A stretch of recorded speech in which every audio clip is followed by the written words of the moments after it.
All right, welcome everybody to the comic panel. I'm Cody. I'm Taylon. And I'm Jacob.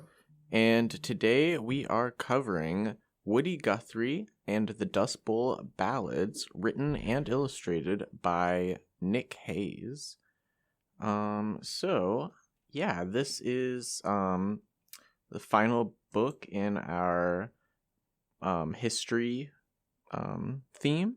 Mm-hmm. And it is about, as the name suggests, Woody Guthrie and basically his growing up in the 30s, the Depression, and his life and his rise to fame, I guess. It's not exactly like most rises to fame, though. It's kind of just like he had a pretty normal-ish life. Yeah. I mean, to be fair, like, how much could you be famous during that time? Yeah. Everyone was kind of struggling. Mm-hmm. Yeah. Oh, they're only a couple years off from, like, Bonnie and Clyde and Pretty Boy Floyd and, like, criminals being well-known enough to, like, be on newspapers and on newsreels. So, like, you could become famous. Mm-hmm. Fair. Yeah. And the train dude that I can't... Train dude. What do you mean? I think they referenced it in this book, but it was like the guy who hijacks trains. Wow. I don't actually know. Like, I mean, there's probably somebody, but I'm not sure if I'm familiar enough with like outlaw people. Yeah. I'm sure if we found his name, we'd kick ourselves because it's very obvious. Or not obvious. Hijacked trains. You're... Not hijacked Are they trains, somebody but like... in the Old West? Yeah, probably. Yeah. Maybe not hijack trains, but like would steal loot. Yeah. I will say, I mean, to be fair to Taylon here, I did think that Bonnie and Clyde were from the Old West. Are they not? No, they are from Prohibition era, Great Depression era, United States. Right. Actually, in some of the same area as this book takes place. Interesting. Well, Texas. Yeah. But not California or New York. Mm-hmm. The Texas part. Gotcha. Yeah. Okay, that makes sense. I think it's probably like I'm a little bit like conflating Jesse James and Bonnie and Clyde, even though one person is one singular person and one is a duo. Mm-hmm. I don't know. Oh, got you. See, I thought Jesse James and I thought Rick James or something like that. Like, I saw Jesse James like, that can't be the person I'm thinking of. Yeah, I have no idea who that is. Artist. Okay. I was going to say rapper, I think. Not a rapper. Well, no, you're thinking of a different Rick. No, this is... I think about Rick Ross. Yes, you're thinking of Rick Ross. This is... Wait, maybe his name isn't even Rick James? Oh my gosh. Anyway. Hip hop is, I would think is R&B or something. So this is about Woody Guthrie. He was a musician in the 1930s. I think most well known for the song "This Land Is Your Land." Mm-hmm. And yeah, basically like a folk musician. And yeah, this book is basically kind of his, how he came to being and like where he got kind of his personal philosophies about about the world. No, America specifically. Or America, yeah. But I mean, across, it kind of relates anywhere you go. Yes, you're right. America is the world. Sure. I got him to admit it. But yeah, so it starts out in his childhood. He's already kind of in a rough position where his dad has gone down to Texas. He's in Oklahoma. And his dad's in Texas for like business prospects. His mom is in a mental asylum. We'll find out later that she has Huntington's disease. And yeah, he's basically trying to get scrap metal to exchange for money. In the bustling city that he's in. And then one day he kind of hears somebody playing on a harmonica, and that starts his infatuation with music. And he saves up to buy one. He gets a letter from his father to meet him down in Texas. And they're growing grain and stuff like that.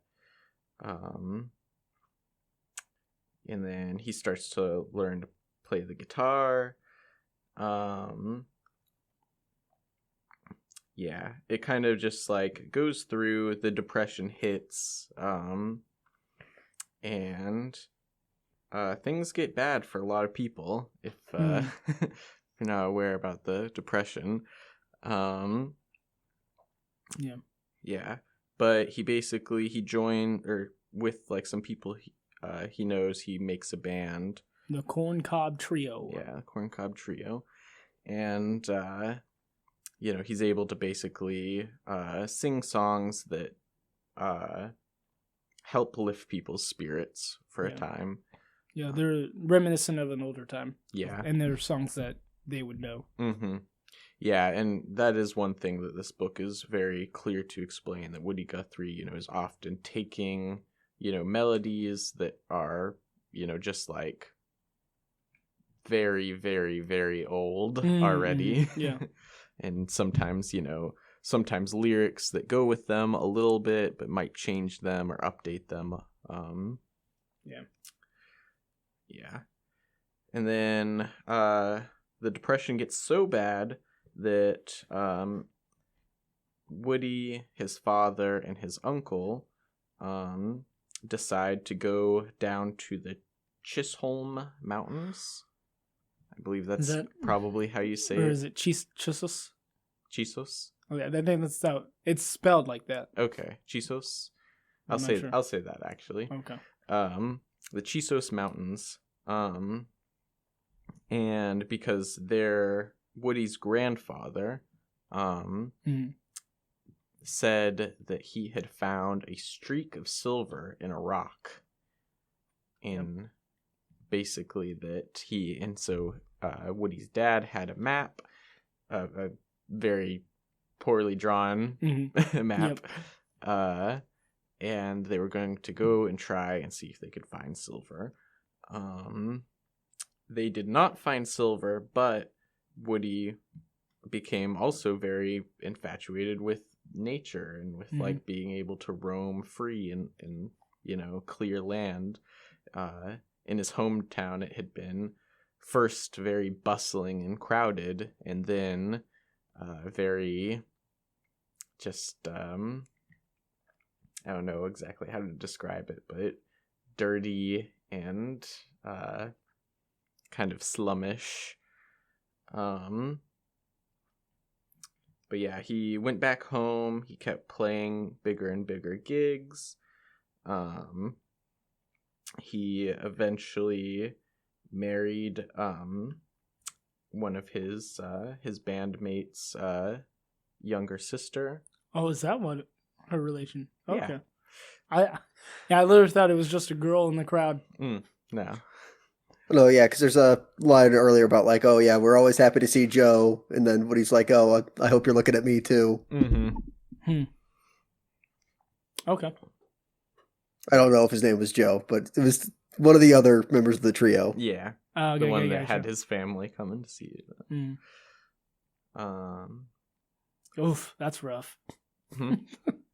that just makes it worse. Everything that happens after. Oh, yeah. But we'll get to that. But yeah, basically then his father remarries from like it kind of makes it seem like a mail order service, but I think it's just like the classifieds, basically, like in a newspaper. Yeah, it was like a Lonely Hearts column, which I think used to be more common before internet dating started becoming a thing. Yeah. That's fascinating. That is fascinating to me. That they had their own form of internet dating. Wow. Wow. Yeah. Oh yeah. And probably about as truthful. Yeah. But yeah, basically she was like kind of a mystic, had like palm reading and fortune telling and stuff like that.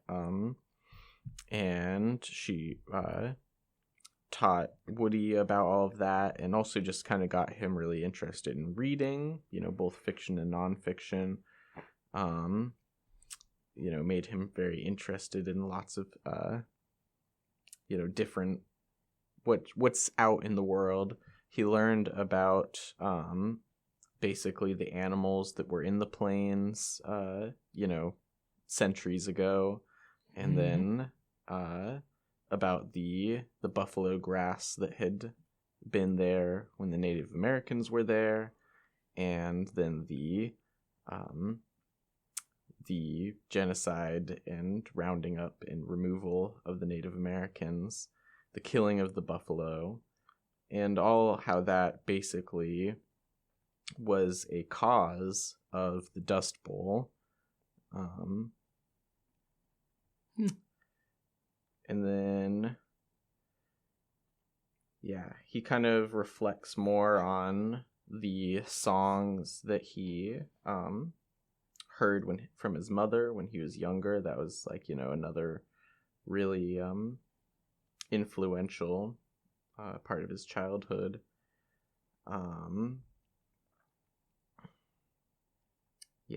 And then I think after that, the dust clouds started to sweep in, like thick.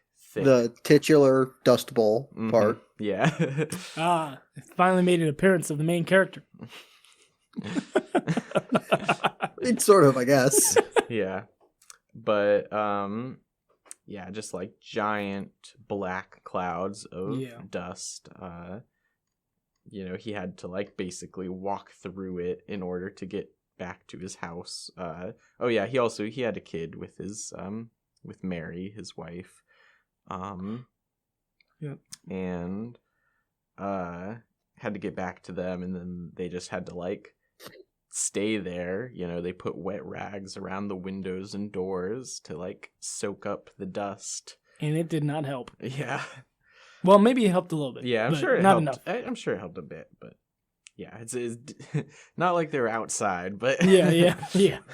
I mean, you kind of got to imagine, like, it's like when your house isn't insulated from the cold enough, you gotta like put stuff around the doors. Because they woke up the next morning and the dust had gotten into their house. Yeah. And then, basically when they went outside, it was all swooped, like just things covered in, piles of dirt. I mean, just think about that. It's like a sandstorm came through town. America? A sandstorm? Maybe, I'm from Alaska, and so it's a little hard to believe. But well, I mean, there are deserts in America. Right. That's what I'm saying. It's like from Alaska, I don't have that like context of sand. Yeah, that makes sense. Yeah. And then is this where he decided to move on to California? No, this is when the people start having giving promissory notes of jobs in California. Yeah, that's what's happening. The something bill? Yeah, you're right. It has bill on it. I don't know what it is. But yeah. Promises on paper, as his father would say. Right. Is he still working at the he's still working at the saloon. Oh. he and his wife got divorced? Or No. are we at different spots? No, we're at different spots. Okay. I see what happened. It is that he learns that his dad split up from his new wife. Yeah, that's what I meant. Okay. Yeah. Oh, I see. I see. Yeah, I was sorry. like, I should have clarified. Yeah, that. I was like, the divorce comes way later. Yeah. Yeah. His father and his classified wife divorced. Yeah. And so Woody goes back up to Oklahoma to see his dad, and he is basically just kind of broken at this point from years of hard luck. And that's kind of the last time that Woody sees him. Oh, is it? I put that connection together. Yeah. There might, I'm pretty sure this is, at least in terms of the book, that's all that they say. And yeah, but in this interaction, it's, his father's drunk and he's going on about like the injustice of landowners, or not, like the bankmen, right? Yeah, going over and saying, "Hey, here's this land that we bought, nobody wants. We don't really want it, but hey, there's some here." Yeah. In the situation of oh, you can't, you're going to grow all of this wheat, and then let it go to rot because then the prices stay high instead of lowering the prices. And now everybody's starving because. Oh, yeah. Yeah. Oh, wait. So the situation was that if they planted the crops in the area, like they could have, but they didn't want to? No. It was, so the soil, the topsoil was just bad at this point, but they had, they mention it multiple times in the book. They have heaps and heaps of wheat that they had already harvested, that could have been turned into, flour and, stuff. But it just sat in piles and rotted. Okay. Because if they processed it, then there would be a higher supply, which would mean that demand would be met. And the stuff they already processed, they can't sell to make their money back. So adding more won't make that problem go away. Yeah. I see. It'll make it worse, in fact. I see. Yep. Yeah. Just not long-term thinking, because corporations aren't very known for doing that. Especially during this time. Yeah. Well, in general. But, and then so Woody basically, after that, he goes back to his wife, but he's still not really happy. I think this was a real pivot in his life. Yeah, definitely. And he basically kind of told himself and Mary that he was going to find work out in California, but really he just felt like he was tethered down and wanted to get out. Yeah. So he went that way. Billy the Kid. That's who I was trying to think of. I kind of thought that's who you were trying to think of. Yeah. Yep. But then I was like, I don't know if that's what he did or not. But anyway. Maybe he doesn't. I don't know. I don't think he ever robbed trains. He was like an outlaw, but only because he was, I don't know, it's really complicated. You could read more about like the Johnson County War. He just chose like the wrong side in a weird regional conflict and then killed a couple people, which was the style at the time. I see.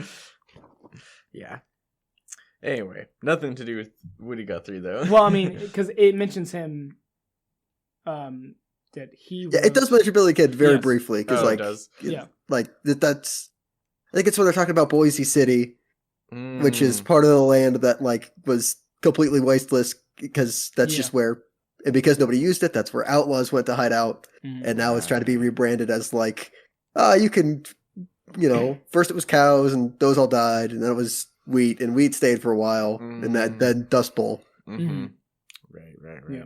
Yeah, that was a weird part to me just because I, like, don't think of, like, Idaho as, like, I don't know, that I don't area. think they're talking about Idaho. Oh, no? I think there's a Boise City, like, up in the panhandle of Texas / panhandle of Oklahoma. Oh. That makes a lot more sense. I meant to look that up, but then I didn't. Okay.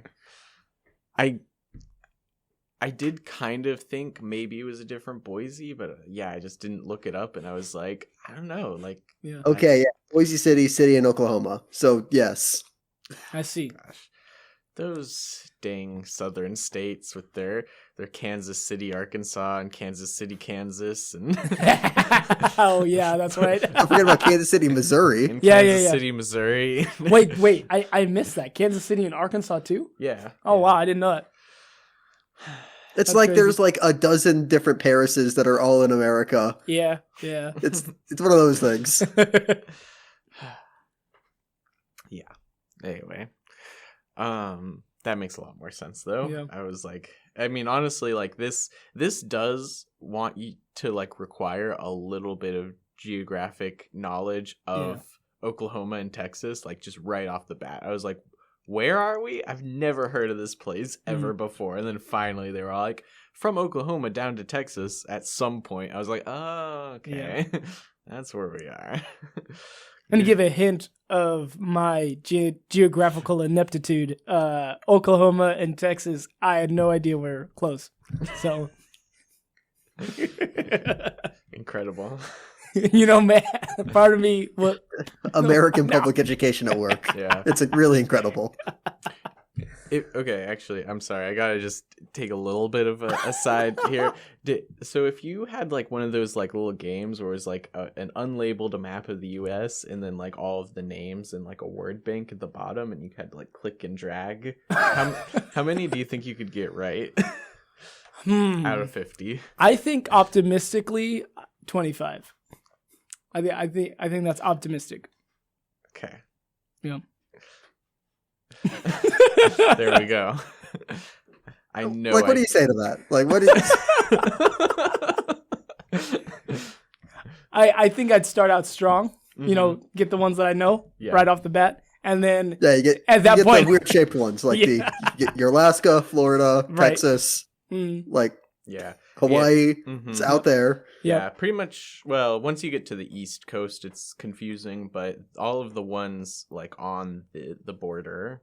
I really think it's like the middle of America. Yeah, it's just like I didn't like. Yeah, like would you be able to tell the difference between Wyoming and Colorado? No, they're both square. Which one's which? Yeah, that's where it gets hard if you're doing it like it's presenting it to you like just to the shape of the state, in correlate or against all of their borders. Yeah. That's when it gets really hard. Yeah, you get Colorado and Wyoming, and you're like,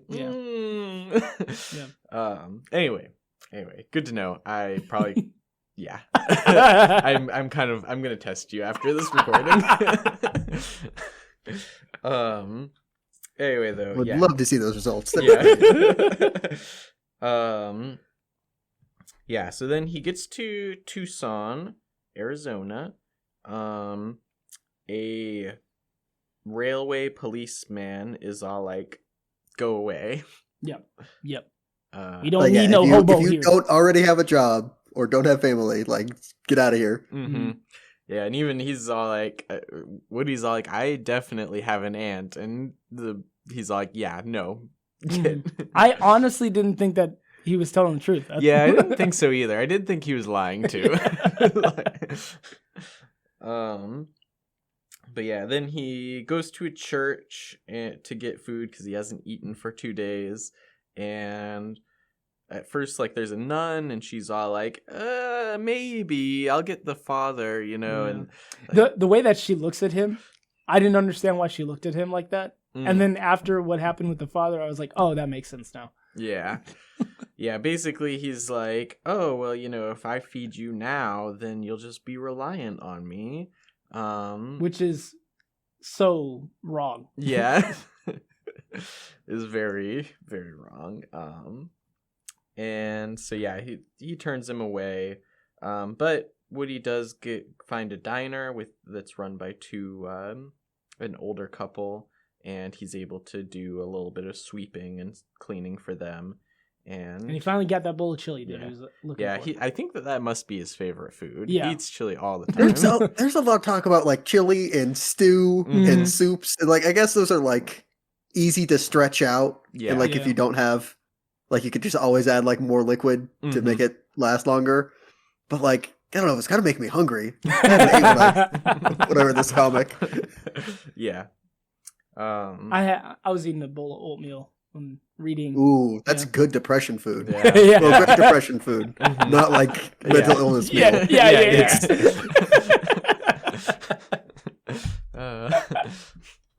It can be both. Yeah, but... yeah. Porridge. Anyway, though, he gets chili from them. The lady who helps or who co-owns the diner gives him some sandwiches. But he's like, "Don't tell my husband." And then the husband pulls him aside. And is like, "Here's a quarter. Don't tell my wife." Which is showing the love and generosity of Christ way more than the priest guy. So much better people, but and then he goes back on the road, gets back on train. They have this little sequence of people like, all right, this is how we jump onto trains. Yeah. In case you ever needed to know that, I guess there's a little. Yeah. Little, not really a guide, but. Are these guys too old to be boxcar kids? Yes. Okay. They are too old. They are hobos. Yeah. Okay, but is that like, are boxcar kids like just younger? Or is it like during the same time? Yeah, I'm not sure if a boxcar kid is a real, like, I'm sure that there was like homeless children that maybe, so like technically yes, but I'm not sure if it was like a phenomenon necessarily, but I'd have to look it up too. I have no idea. Fair enough. But speaking on this part, I did not know that the trains hired people to stand on the front of the train outside and like with bats to bat people away. Yeah. And I'm surprised they didn't have somebody like kind of in the middle of the train like that. Yeah. Yeah. Maybe it was too new, that phenomenon. Eventually they caught on. I don't know. I'm like, it's probably that I would guess it's not comfortable once they're at like high speeds, to stay in that boxcar, Oh, okay. Obviously like the people that were hitching a ride on there didn't care because they were getting on for free, but right. I guess I think I confused that with like they're trying to keep them from stealing like food. And I think it's just riding for free kind of thing. Yeah. I mean, probably a little bit both. If there is food in there and they're hungry, they might take it, but But so he's riding, he strikes up a relationship with some of the other people on the boxcar. More like they bond over shared experiences. Exactly. Later on, they stop in. Are they in California now? I think this is California. Yeah, and there's some police, and they're basically like keeping them out of LA. I'm pretty sure. And one of the guys that was on the train is like, "No, I have this this bill, a hand bill. That's what it's called. For picking work." And the cop is like, "Nah, the farms are full." Like, and they kind of chuckled too. It's like, yeah. Little did you know. And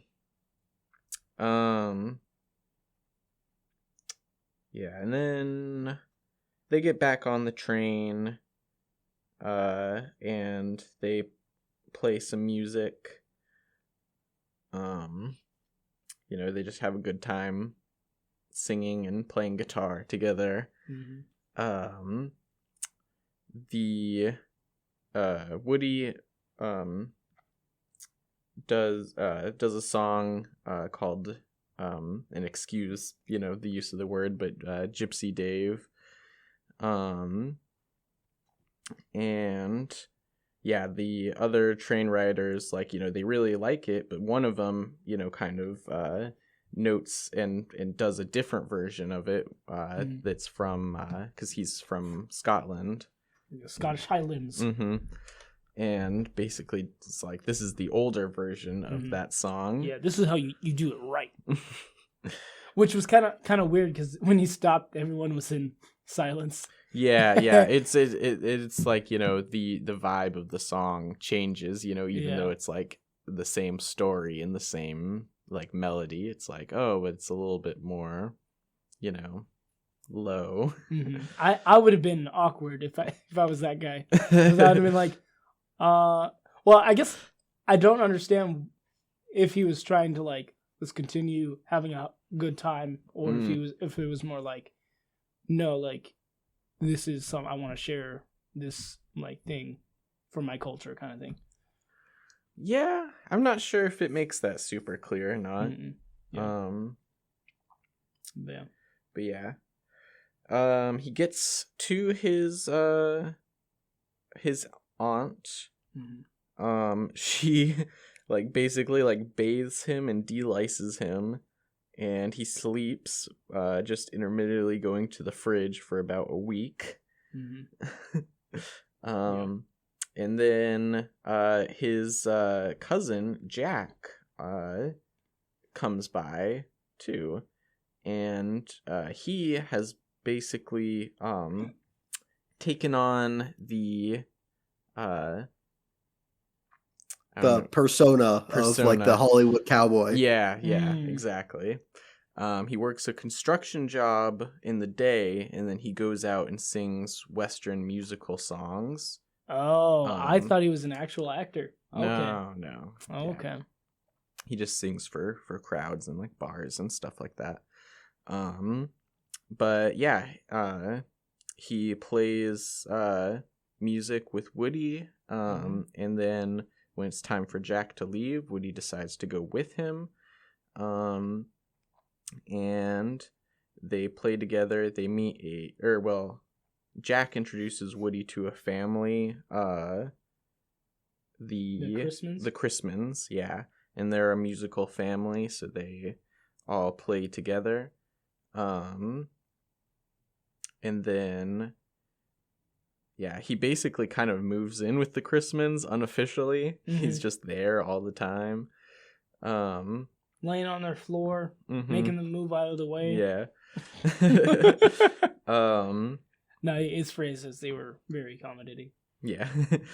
And then Jack basically gets a deal with station KFVD radio, and it's owned by J. Frank Burke. Yep. And he basically is a socialist radio host and obviously owner of the station. Mm-hmm. And he wants Jack and Woody to have their own show where they play their music live on the air. And it found them amusing for a while. Yeah, people really liked them. There was a lot of fan mail. But Jack had to leave the show for his construction work, so he had a daughter from the Chrisman family. I'm trying to remember what her name is. Isn't it like Left Hand Lucy or something? Yeah. Well, that's at least that's the stage name. Yeah. Lefty Lou. Maxine, and the eldest daughter. Mm-hmm. Yes. Of the Chrismans. Yeah. And so they have a duet. Yeah, and instead of doing like the Western stuff that Jack was used to, they did the more like old-timey, really folk songs that Woody liked to do. And that really, really connected with all the struggling people in California. And so, yeah, basically, Burke asked Woody from, like, you know, after a big outpouring about the show from fans, he was like, oh, you should go and write articles about the people in the Hoovervilles and, you know, other tent cities. Mm-hmm. But at that time, too, he had already visited them, right? Or, like, he had kind of drifted through them. Yeah. Yes. Yeah. But this is, like, for work, go check out these Hoovervilles and write songs or articles about them. Yeah. A little bit of both. Yeah. Then we get a little bit more look into his childhood. Like I said, his mom developed Huntington's. But before she'd been diagnosed, there was a lot of, you know, social pariah-ship cast onto the family because she was just kind of blurting things out and having mood swings and weird twitches. And she also Huntington's, just for, like, I guess for explanation, it's a degenerative neurological disease. Mm-hmm. So, like, you just slowly lose control of your faculties and your body as the disease progresses. And, you know, it's also established that it's a genetic disease, so it's got a 1 in 2 chance if you have it, Woody Guthrie, which I guess it turns out he did. Yeah. You just say 1 in 2 chance. It's like, isn't that 50%? Yeah. It is 50%, but yeah, the phrasing of the book is 1 in 2. Mm-hmm. Right. Yeah. I guess it does make it actually seem a lot more dire when you say 1 in 2. That's fair. Yeah. 1 in 2 chance. But yeah, then he's on this assignment, and he's seeing, you know, all of the houses, you know, arranged perfectly into squares, you know, and all of he thinks back to the wheat fields that are also, like, just perfectly arranged, and he sees them as, like, you know, what does he call them? The casino game, roulette tables. Mm-hmm. And, like, you know, all of the rich people, you know, the bankers and politicians and people of power are just, you know, gambling with their lives, basically. Mm-hmm. And that makes him mad. Yeah, and then we get Mary comes to town. Yes, this was established prior when he was. I mean, yeah, because he's been sending her money for the whole time he's been in California, getting money for singing on the radio. Yeah.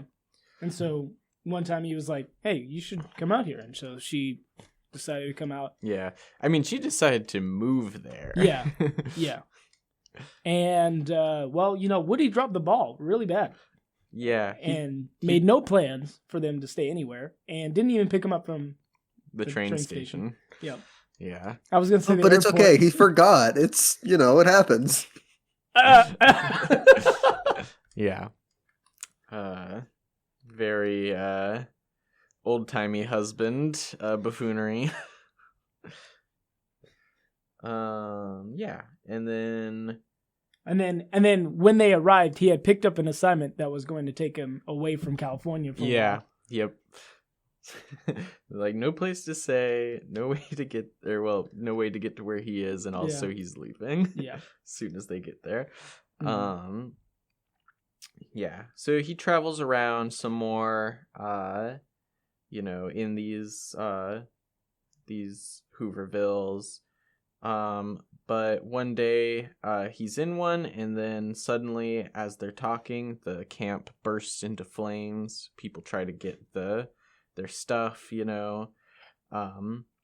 He also, you know, I'm sure this is kind of for dramatic storytelling purposes, not in the moment, but we see some reflection of, like, times that, like, fire has really hurt him and his family. His mother actually had tried to successfully set his sister on fire, and she was severely burned and died from her injuries.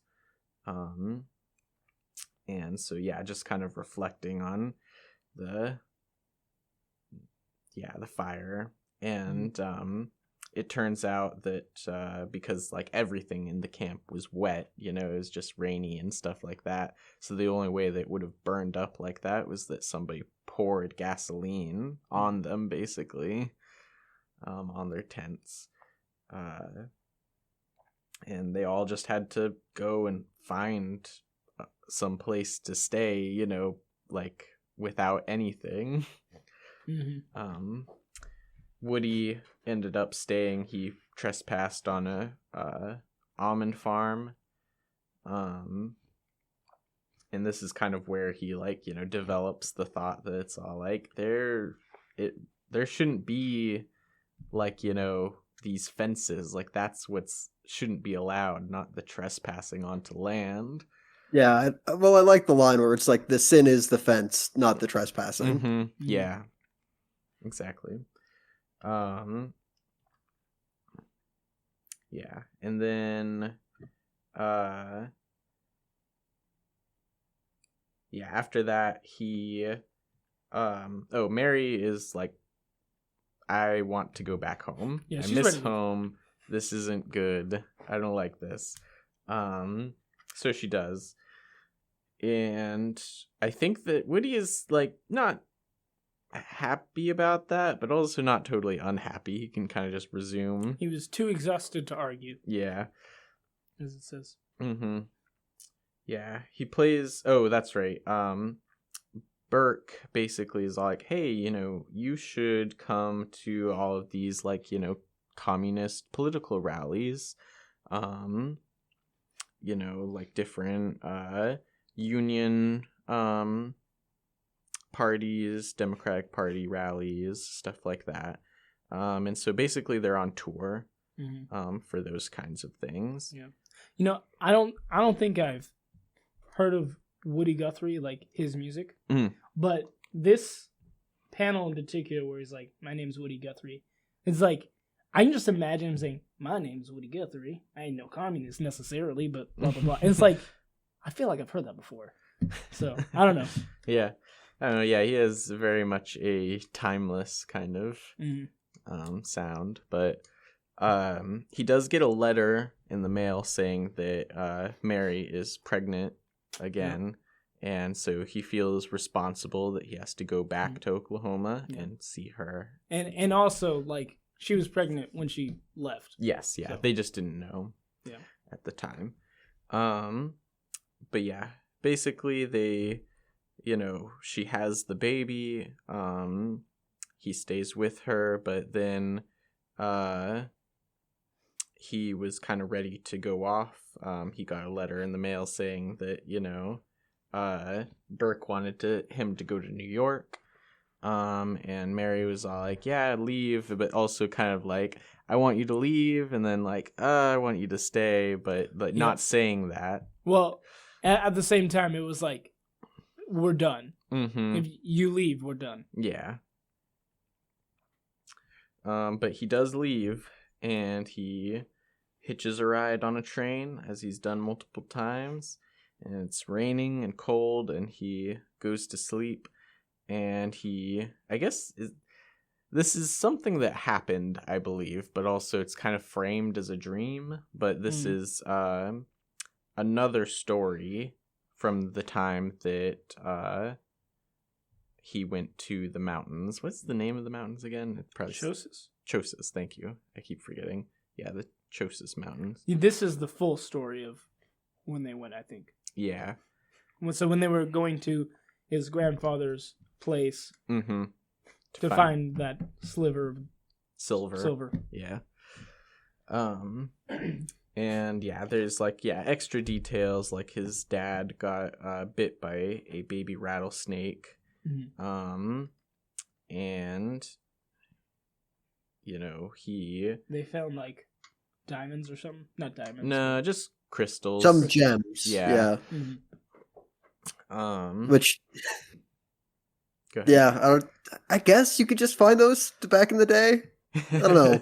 It's weird, just a description of loose gems just kind of out in the desert somewhere. Yeah. I feel, and it's weird that it was like, oh yeah, it's a couple of dollars. Mm-hmm. It's like, I don't know, man. It's a gem. They don't know. And also, $1 was worth more back then. Yeah, that's what I'm thinking. But they were still saying $1 isn't much. Yeah, I mean, I kind of assumed that they were like maybe like technically gems, but they weren't like, sapphires or emeralds. Oh, okay. It was like, like, I mean, they do say like some of them are just quartz. Mm-hmm. So like kind of just common rocks that are pretty but not worth a lot. Dang. Yeah. Yeah. It goes a little bit more detail about like what he found up there. Yeah, all of the different animals and insects and stuff like that. Yeah. And then he finds when he's alone, he finds a Native American man who's like kind of practicing just like traditional ways at this point. And they can't really speak to each other, but he cuts open some cactus for him and shares, and they just kind of enjoy nature together. And then Woody goes back home, or not home, but back to his grandfather's place, and they're kind of upset, like, where have you been? And it turns out that somebody had broken the lock on the house, and they'd prepared, an animal that they had hunted there using the kitchen. They did not steal their rocks, though, which is what they'd put the lock on there for. And so the older adults kind of get into a little bit of an argument about like, well, it doesn't really matter, it's like, it does. Doesn't personal property matter to you? And it's like, no, like, I think I liked the line, yeah, down here, we own the land like a hand owns its body. It don't belong to us. We belong to it. The land was here long before we came, and we will be here long after we're gone. All we can do is borrow it from our children. Oh, I misunderstood what he was saying. I thought it was backwards, where he was like, the body, we own the land like the body owns the hand. And so I was like, okay. Yeah. But that makes more sense. Yeah, and I liked the idea that it's like we are borrowing it from the children, because I feel like it's oftentimes like, I mean, just like anything, it's like, oh, it's a gift to the children, like we're seeing it in this like very linear way, where it's like, no, we are borrowing it from the future. That's interesting. Yeah, that was confusing to me, but that makes sense. Yeah.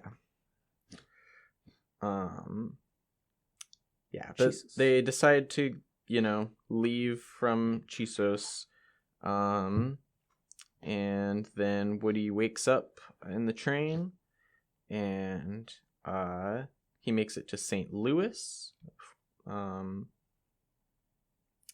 yeah, he's just thinking a lot about more about land ownership and fences and stuff like that. Yeah, we this is an important part that we didn't mention, that before he got onto this train to go to St. Louis, he heard a song by this Kate woman. I forget her name. It's Kate Smith. Kate Smith. And it's like a very patriotic song of like, this is America, like, remember? Yeah. And it kind of like, he kind of ruminates on that a lot. Yeah, it really bristles him how patriotic it is when there's so many people that are like suffering in the United States. Yeah. It's like Pledge Allegiance or something like that, and I forget the words, but yeah, God bless America. Mm-hmm. Yeah, that's pretty much, yeah. And yeah, he, like you said, he ruminates about it. He says that the words are lies, Mm-hmm. And then yeah, he gets picked up by a truck. He makes it into, I think, New York. Yeah. And he starts writing, after he's like, kind of gotten settled. Mm-hmm. And he basically he kind of, This Land Is Your Land, which, as I said earlier, is the song that he's known for, started off as like kind of a sarcastic parody of that other song that we were mentioning by Kate Smith. Yeah. And eventually he was there was one line that he was going to end it on. I'm not sure if I can find it. Is it the land? This land was made for you and me. No, that's the what he decided to end it on. Mm. But there was a different one that he crossed out. But I don't think it says it here. Yeah, I don't know. It says it somewhere, but I can't quite remember. But he basically felt like it was too sarcastic, and too like biting. He wanted it to be a little bit more hopeful and Is that what that was? Okay. Yeah. And so he ends it on "This land was made for you and me." And then that's the end of the book. There is a little bit of like what happens after that, just some like brief text. He wrote "This Land Is Your Land" in February of 1940, but he kept it in his notes for 4 years until he put it on a record. It was later distributed as sheet music to schools, albeit with the 4th and 6th verses, the commie ones, redacted, and soon became America's unofficial national anthem. He went on to record numerous albums, including several for children. He traveled the country with a host of musicians, including Pete Seeger, Sonny Terry, Cisco Houston, and Huddy LeBetter, playing gigs in union meetings. Mary came to New York again shortly after Woody wrote "This Land," and followed him to Los Angeles and Washington. But when Woody decided it was time to uproot again and head back to New York, Mary told him to go by himself.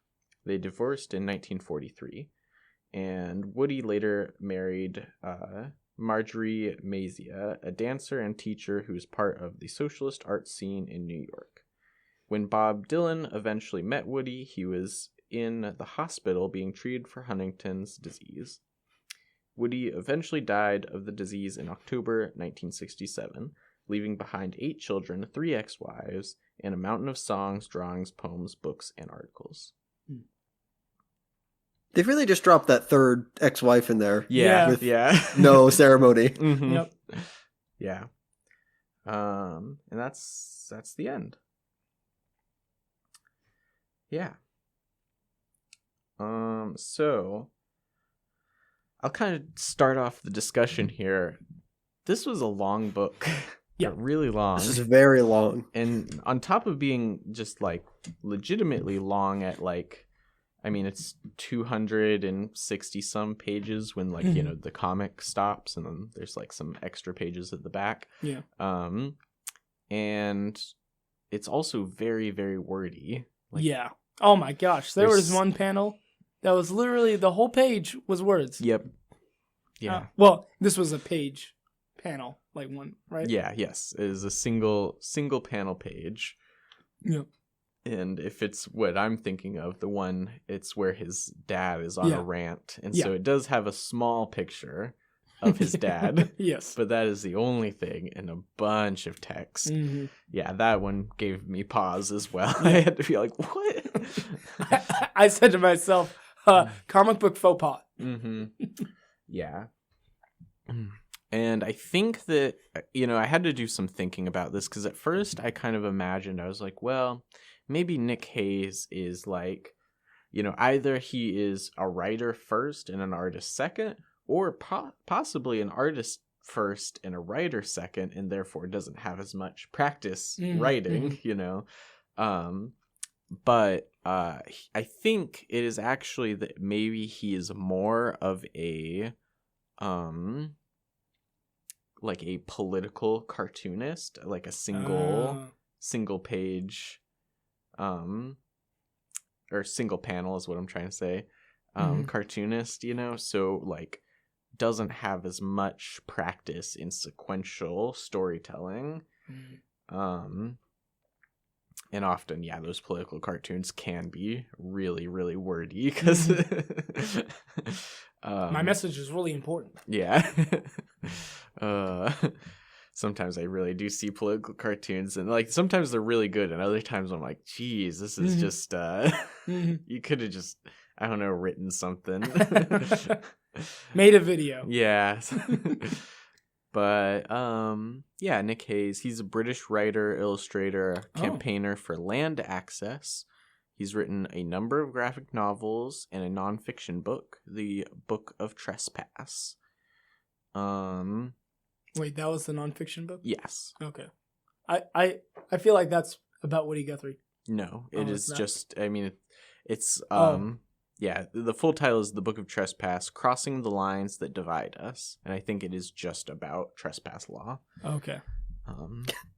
Which actually makes sense. It's still connected to this book. Yeah. You can definitely see his personal feelings and why he wants to celebrate Woody Guthrie.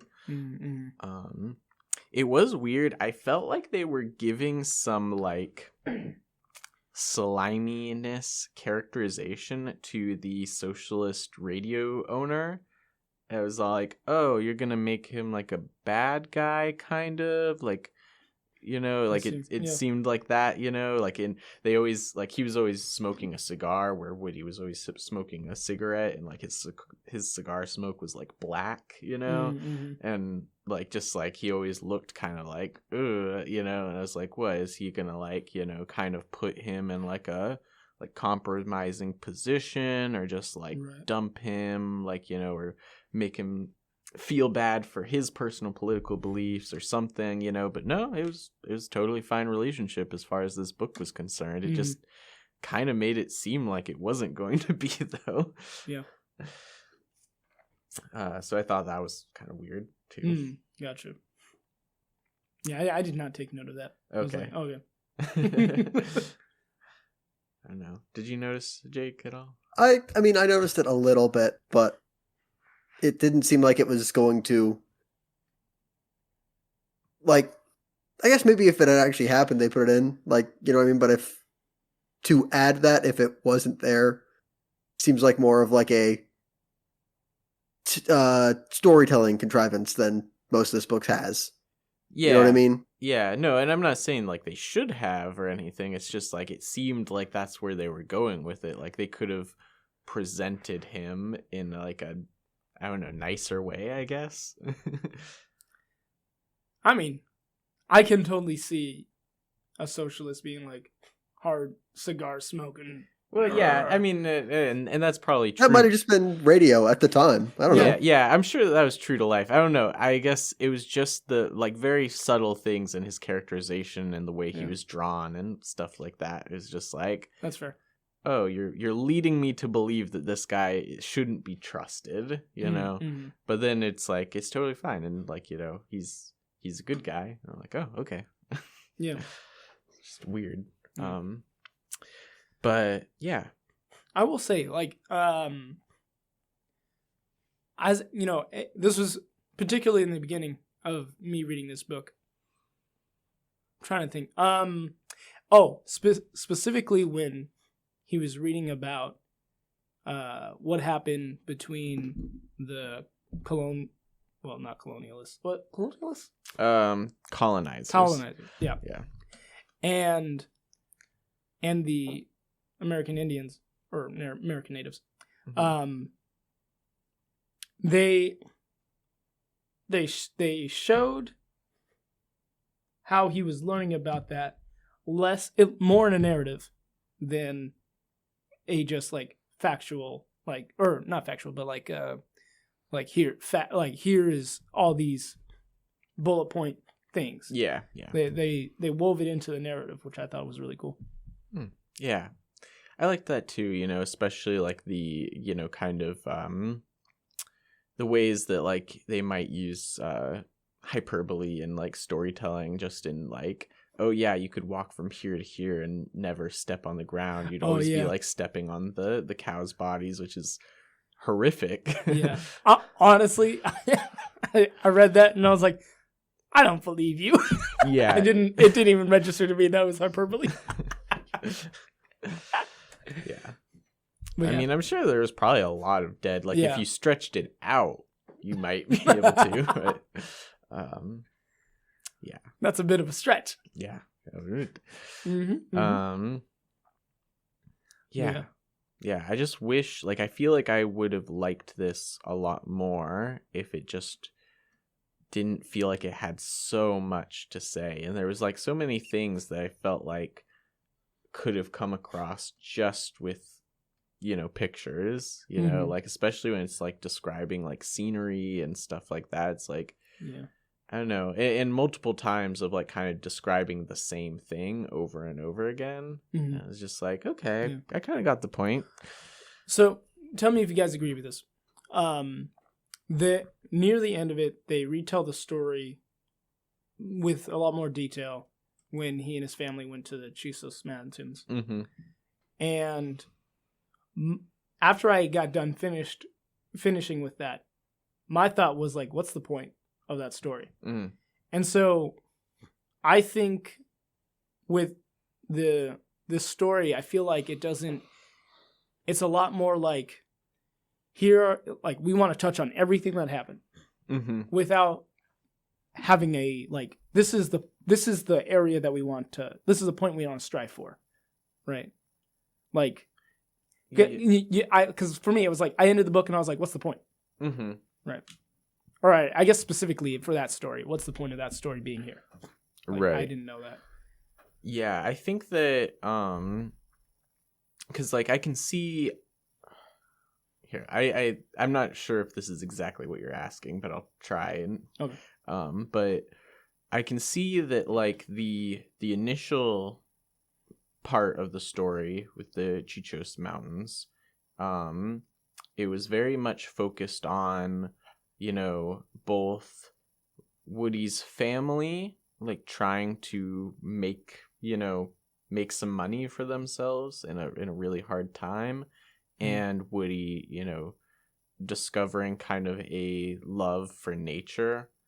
And then the second one was much more about his love for nature, and also about like, obviously the argument that they have at the end of that particular part of the story, the land ownership, and if people should be able to just kind of have their needs met, essentially, with other people's, stuff. Okay. Yeah, I see. Yeah. I see that.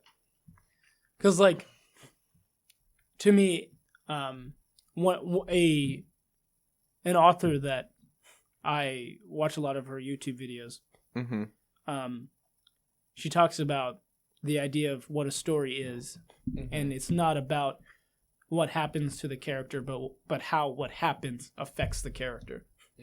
And I think that sums up my question.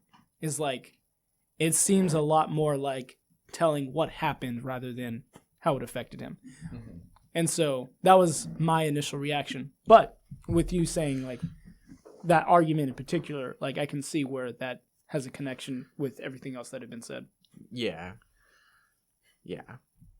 No, that's totally fair though as a criticism. And I think too it's difficult because I didn't necessarily like I think that it was like thematically appropriate, but also it was like it felt so out of nowhere too. Yeah. So it was tough in that way.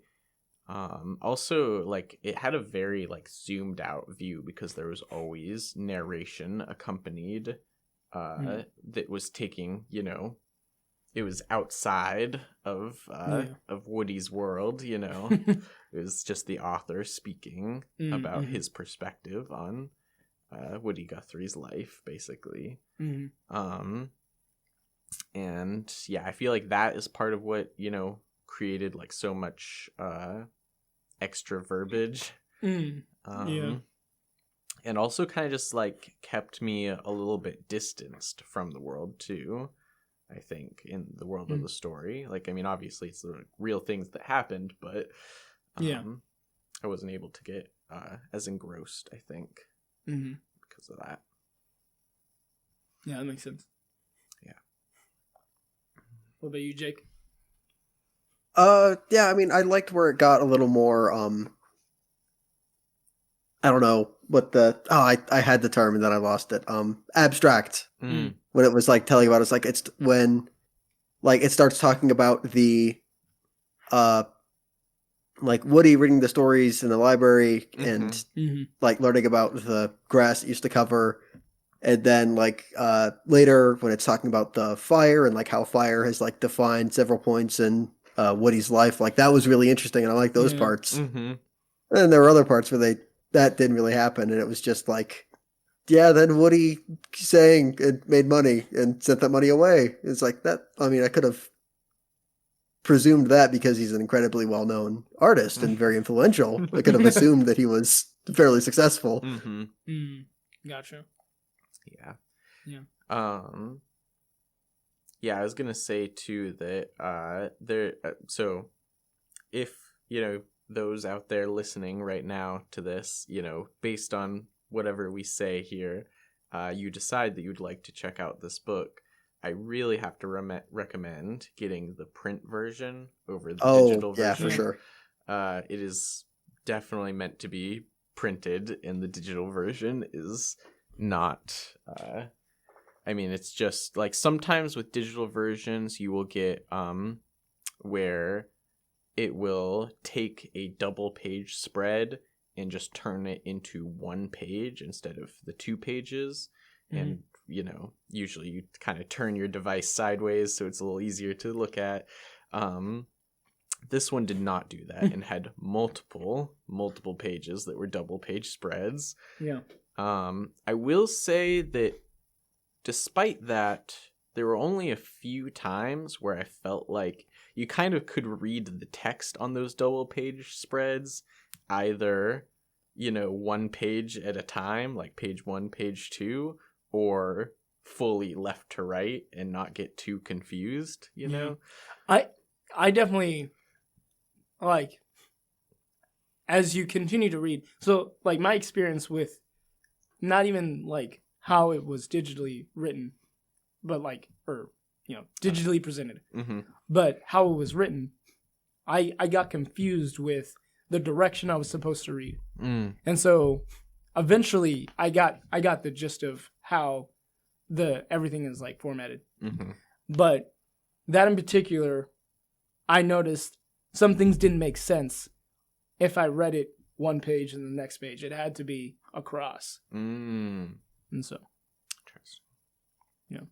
Yeah. Yeah, totally. There was definitely some pages. And I guess, yeah, maybe I was too soft on it a little bit to say that, you know, you could read it either one. There's definitely... So it's frustrating. I felt, you know, to be like, oh, dang it. Especially when you don't realize, you know. Yeah, you're just like, oh, okay. I totally... No wonder that last page didn't make any sense.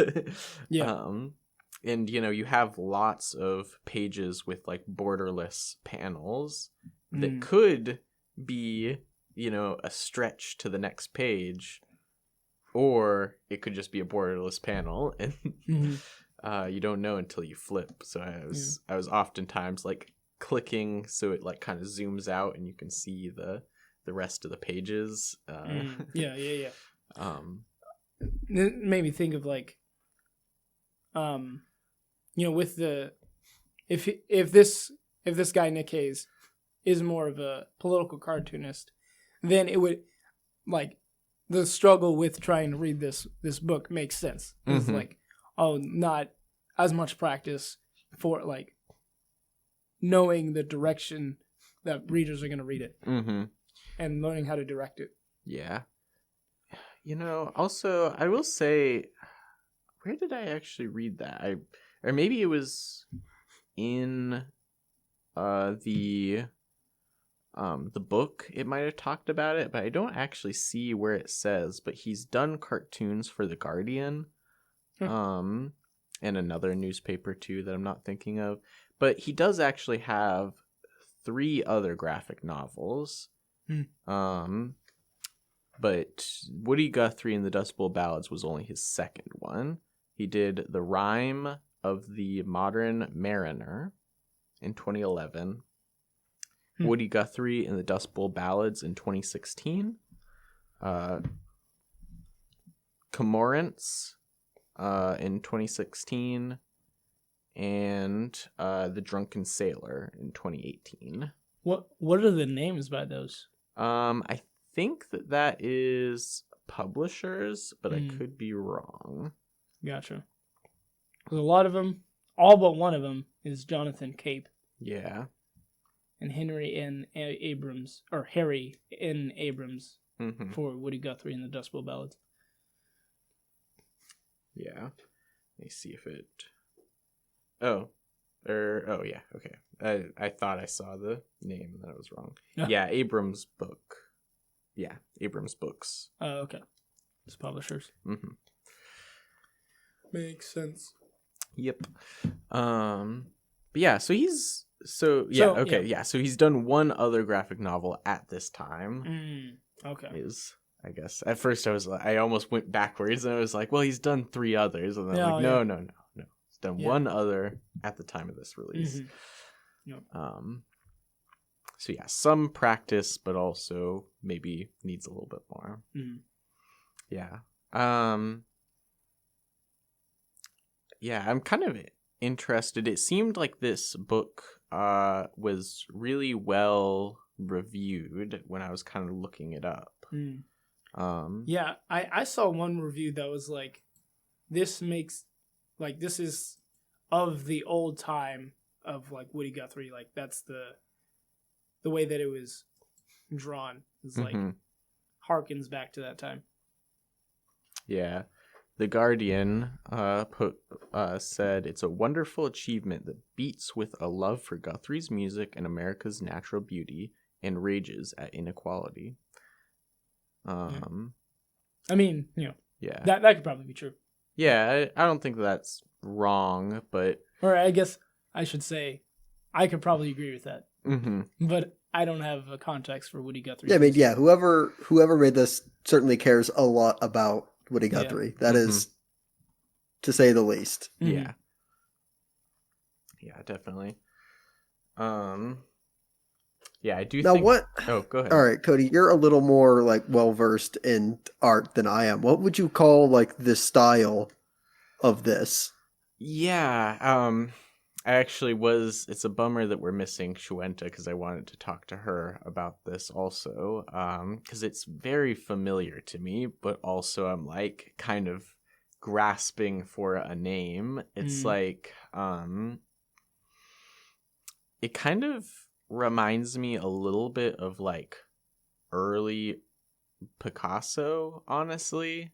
Sometimes I feel like I could be wrong about that, but I'm like, it does have like kind of that, like, before he started getting into like, like collage and really like, weird looking stuff. Like he just, his figures like had like kind of that, semicircle head, and big features and stuff like that. Big ears. Yeah. So that's kind of what it reminded me of. But yeah, it's definitely like a very kind of cartoony style, but I mean, not in the sense of like looking like American cartoons, but just very exaggerated features for everybody.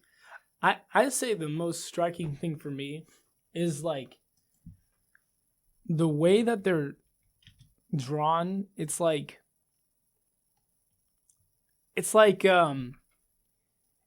not, I don't know how to describe it. It's like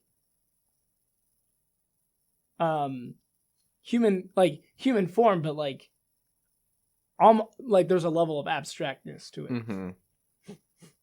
That's probably the best way to say it. Yeah, no, totally. It is very well, yeah, it's not very abstract because it's certainly like it's true enough to life, but Mhm. it is just on that threshold, you Yeah. know. I guess it would kind of be like as what's his name? Scott McCloud would say, like closer to iconographic. Mm-hmm. Yes, yeah. Mhm. More iconographic, it's more expressionistic. Mm-hmm. You know, yeah, focusing kind of on people's feelings in the drawings. Mm-hmm. Yeah, and it's all in this sepia tone Yeah. too. Yeah. For the coloring. Yeah. Which I don't know if you were gonna say that, but kind of like I didn't even notice it eventually. Oh yeah, yeah. I think that yeah, it's a cool idea in theory for me, but I kind of feel like I maybe would have had a better time with color or just black and white ink if that's the way that they wanted to go with it. Oh, gotcha. But I'm not sure if the brown shades did much for me. Fair. Yeah. Yeah. But what did you think of the art, Jake? I mean, I liked it. I feel like there was a missed opportunity when they were talking about, especially like the colors that Guthrie experienced, like when he was out in nature. I feel like if you had thrown art on some of those splash pages, that would have been really cool. Yeah. But yeah, that's true. Yeah, and I will say, yeah, honestly, like I think that not that the art was like, you know, bad, but I think that it wasn't for me, and I did like the way that they drew like natural things as opposed to people. Or what do you mean? Like, you know, I mean the scenes in the Chicos Mountains and the animals and stuff like that. Like you preferred how they... Okay. Yes. Gotcha. Yeah. I prefer the nature to the people and faces. And, okay, gotcha. Yeah. That's fair. Yeah, what was like the ears? It was yeah. just like, whoa, hold up. Some big ears with, yeah. with big ear holes. yeah. Yeah. What was that something that in the story was a thing? Like in the very beginning? I can't remember. Wait, what's like the question? The big ear part? Wait, and it's in the story? I'm asking. No, I don't think so. Okay. Yeah, I don't think that's related to the story. I think it's just a quirk of the art. Mm-hmm. Mm-hmm. Yeah. Or artist, I don't know. Yeah. One of those. Yeah. Yeah. Gotcha. But yeah, I think that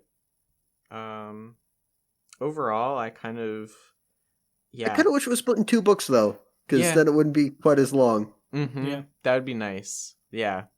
I don't know where exactly you'd cut it, but I don't know. You could make a cut somewhere. Mm-hmm. Yeah, that was one thing too that I was like, I didn't feel like okay, so this one actually had more dates and specificity than like Hip Hop Family Tree, I feel like. Oh, because you could keep up with... Yeah, but at the same time, I also kind of felt like we were also kind of thrown around a little bit, where it's just like, and things are happening, you know? Yeah. Do you think that has to do with following one artist rather than like the development of a genre? Yeah, I could see that being the case. but yeah, like, I mean, like I was saying though, at the same time, it's like still we don't get a lot, like we get clues to what's going on in like general history, like as far as like the progression of the Great Depression, but I don't get a lot of feeling for time passing either. I'm like, I don't know how long it's been, how old Woody is from when we first met him, True. Unless it specifically says, oh, and then, the next year, this, but like, I'm not keeping track, like, oh, okay, well, he was like, 16 or something, so now he must be 25, it's like, I don't know. Yeah. Do you think that might have to do with, like, this story is mostly set in a very similar setting, whereas Hip Hop Family Tree might have had different, like, this person is in this part of the state, and so it's like a very different culture between each of them. You want to expand on that a little bit? So like, to me, the difference that I would see is that since we're following Woody Guthrie, it's like it's a very similar culture in that everyone is going through the Great Depression. Whereas Hip Hop Family Tree, like everyone's trying to like make music, but it's in very different contexts. Yeah, okay. I could see that definitely, because it's like, yeah, like you were saying, whether you're in Oklahoma, Texas, or California, it's like all over people are struggling and they are, in a depression, and in Hip Hop Family Tree, it was like, well, the 70s weren't like a particularly like great time, like economically, especially for, Black Americans in New York. But at the same time, it was like there was kind of, especially with hip hop, like people trying, like, I mean, they were specifically like innovating, there was change happening. People were trying to one up each other and get better. And so, yeah, there was like kind of a more progress focused, narrative in that way. I see. Yeah. Whereas like this, like we don't even really get any sight to the end of the Great Depression. Like I was actually, that was a question I had. Does World War II start? Like, because they talk about they briefly mention a world war, and I was like, what? That can't be World War One. That happened way earlier. But I'm like, does that mean the Great Depression's over? Like, I was always the Great Depression is ended by World War II starting and then having to like kickstart manufacturing, but also like the New Deal and other stuff that Roosevelt did. But it really ends when World War II, starts up. But at least for Americans, that's when the Depression ends. Yeah. Do you think when they were talking about war, they might have been talking about the war overseas?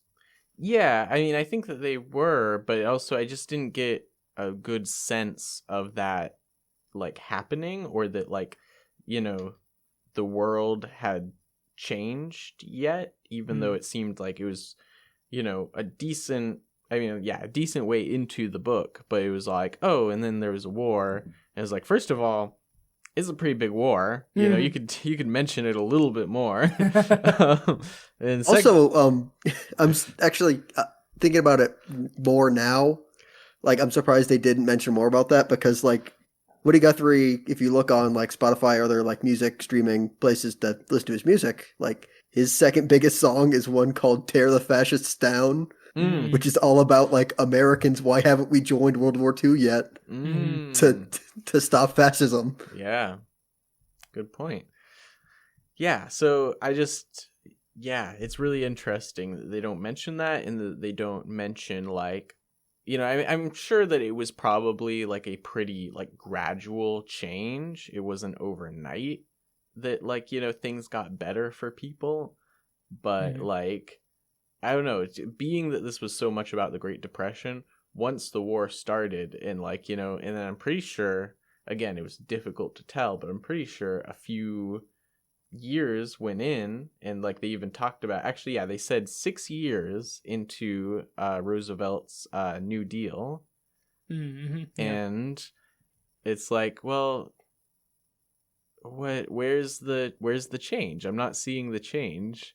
I'm not seeing. Well, that's Well, the point. I mean, the difference is like, yeah, that's a part of it, and then there are still poor people after the New Deal. Yeah. Like there were poor people before the Great Depression. Mm-hmm. Yeah. I don't know. I guess that's. Yeah, I'm not saying that. Like, I mean, like you're saying, it's obviously historically just accurate. Yeah. But also, I wish that it was like at least a little bit reflected that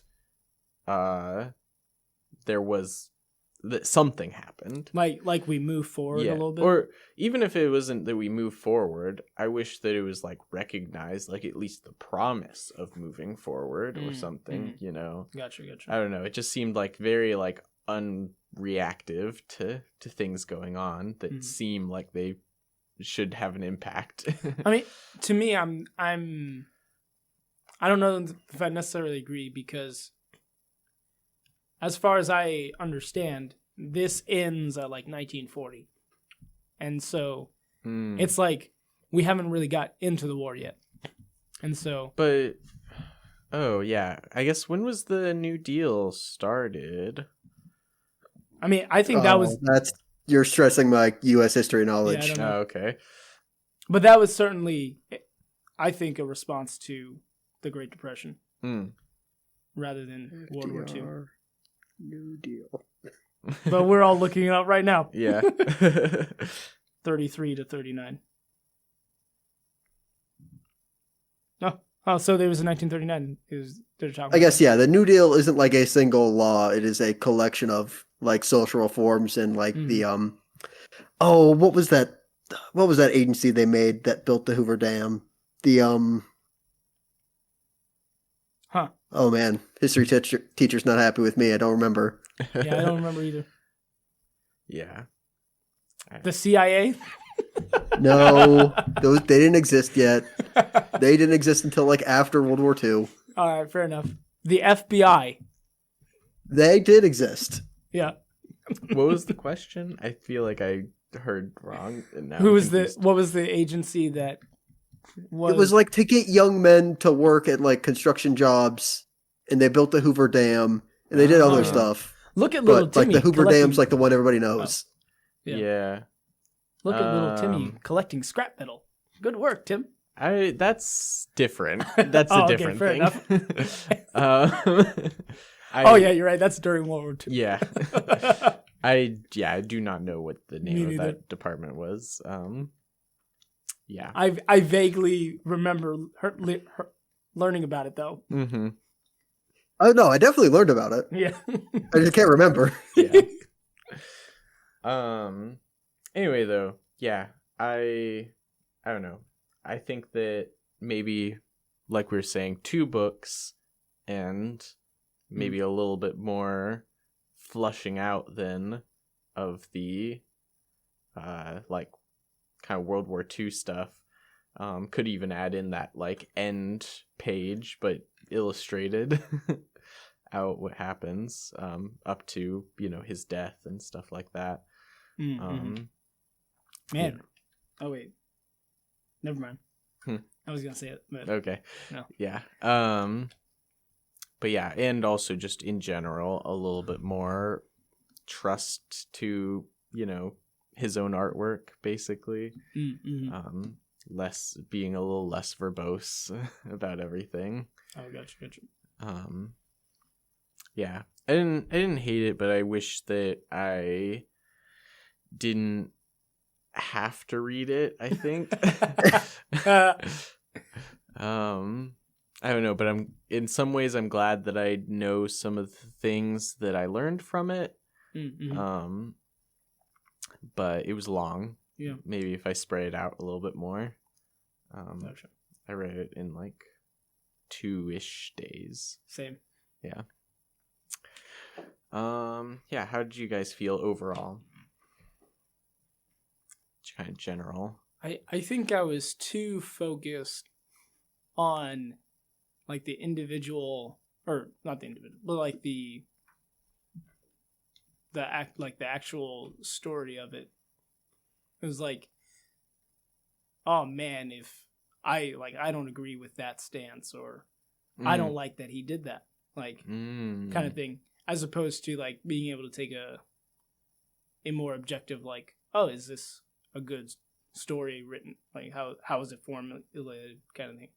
Gotcha. And so for me, that was like, no, I just don't, I don't like it, but because of personal bias. Yeah. You got too invested. Yeah. Gotcha. Okay, you, Jake? I liked it. It was, I mean, it's been sitting in like my wish list of like books that interest me, and I just don't know when I'll ever read them for like ages. Mm-hmm. So, I mean, I'm glad I eventually read it, but I don't think I'll read it again anytime soon, certainly. Yeah. Yeah, certainly worth reading once. Yeah. You think so? Yeah. Or also, Civilian Conservation Corps was what I was thinking of. Trying to save civilian lives. Well, no, it's conservation in, like, of nature. Oh, okay. Mm-hmm. Gotcha. Yeah. Which I guess constructing a dam isn't really doing, but whatever. Well, we're saving the water. Well, yeah, but you flood, like, a bunch of other nature to hold that water. Yeah. Yeah, I don't think that I'll read it again anytime soon either. And yeah, I guess I'll fall back on, I'm not like looking to go out and get this book in print, but if I was going to look through it again, I definitely want it to be in print. Mm-hmm. Fair. Yeah. Yeah. If there isn't anything else, I think that wraps it up for us. Thank you for listening. I'm Cody. I'm Taylon.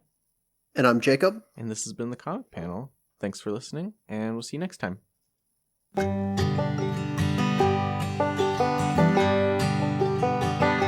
Thank you for listening. If you like this episode, be sure to subscribe to this channel, as it helps us out on the YouTube algorithms and getting us seen by more and more people. You can also reach out to us with any thoughts you have on the things we talk about on Twitter at TheComicPanel1 and on Instagram and Facebook at TheComicPanel. Also, if you want to leave a comment, please do. Let us continue the conversation.